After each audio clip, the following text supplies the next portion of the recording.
చక్రవర్తి చాలా ధన్యవాదం. ఇప్పుడు ఈ కార్యక్రమంలో కూర్చోండి.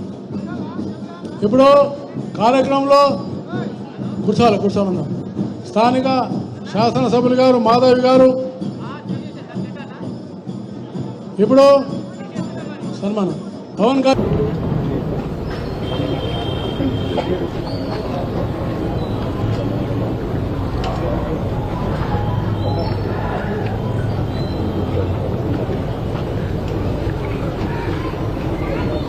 అరే ఊరే అనుకుంటూ కలిసి ఉన్నాం.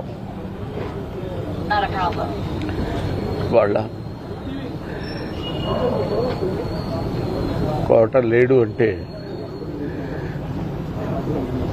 నమ్మలేకపోతున్నాం. నటన ఉన్నంత కాలం కోట ఉంటాడు. వాడుకు నటరాజపోతుంది. మహానుభావుడు.